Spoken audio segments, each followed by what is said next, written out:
नमस्कार साथियों, trade to earn YouTube channel में आपका स्वागत है। इस यूट्यूब चैनल में इस सीरीज़ में हम प्री मार्केट एनालिसिस करते हैं। प्री मार्केट एनालिसिस करने से दिन भर होने वाले प्राइस एक्शन के बारे में हम प्री एजम्पशन करते हैं और देखते हैं कि हमसे कुछ गलत ट्रेड ना हो जाए। तो चलिए शुरू करते हैं आज का प्री मार्केट एनालिसिस। जैसा कि हमने देखा कि मार्केट में जो परसों जो अपसाइड आया था कल, वो सारा का सारा वॉश आउट हो गया।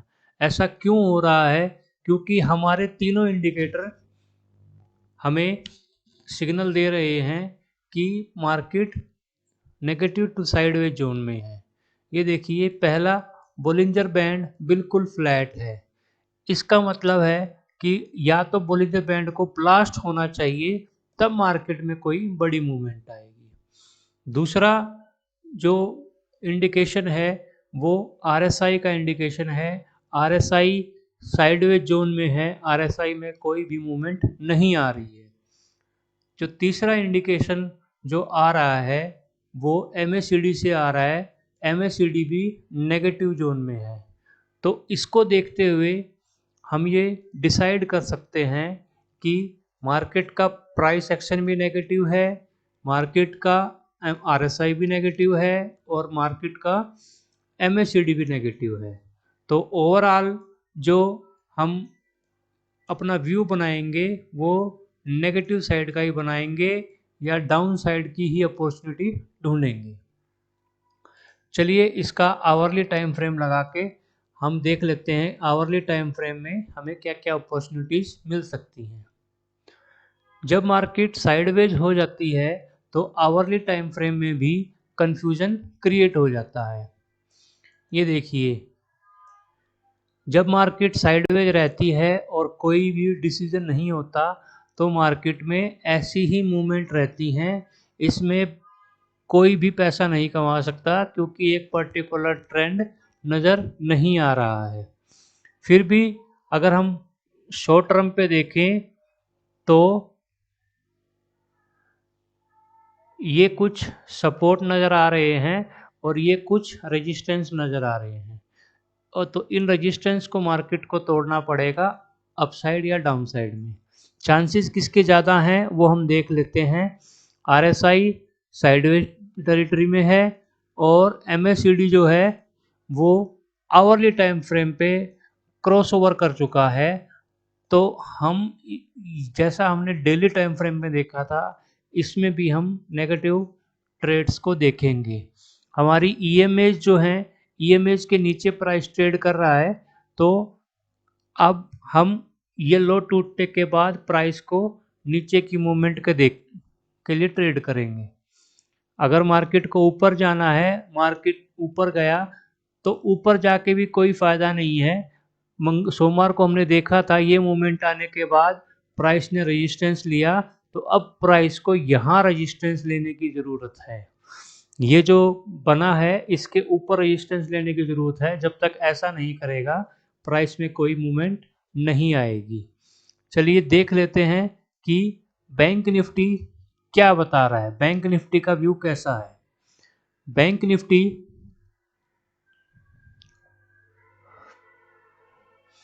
निफ्टी का हम डेली चार्ट लगाते हैं।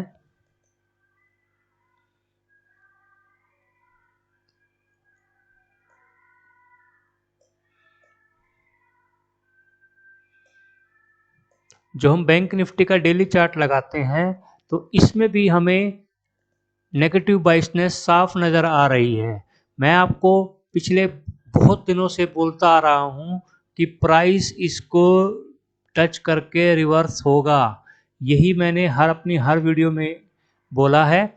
जब तक ये ईएमएज डेली टाइम फ्रेम पे इसके ऊपर प्राइस क्लोज नहीं होगा, जब तक मार्केट में अपसाइड मूवमेंट नहीं आ सकती।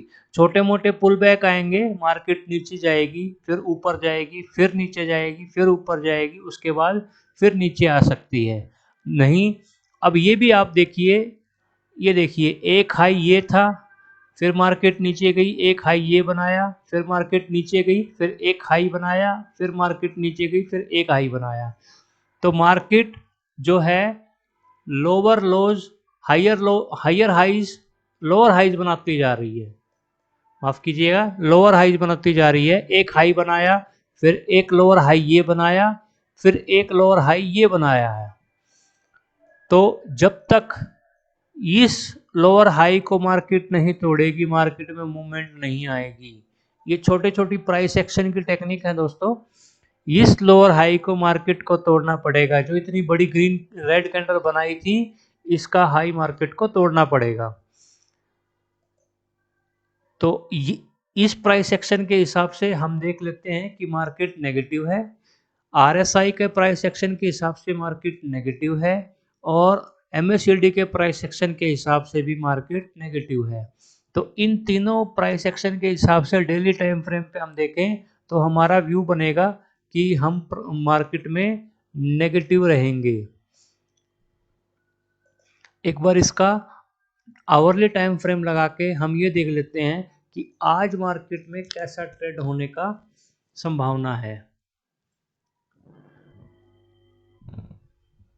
हाँ जी, आज ये देखिए जैसा निफ्टी में हुआ था वैसा ही कुछ कुछ बैंक निफ्टी में भी है। सेम वही साइडवेज मूवमेंट है।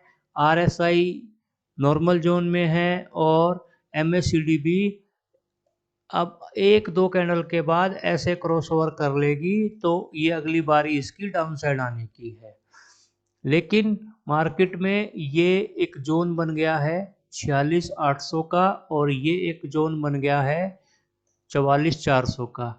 ये ही रेंज में मार्केट घूम रही है। इस रेंज को मार्केट को या तो अपसाइड या डाउन साइड तोड़ेगी तो ही मार्केट में मूवमेंट आएगी।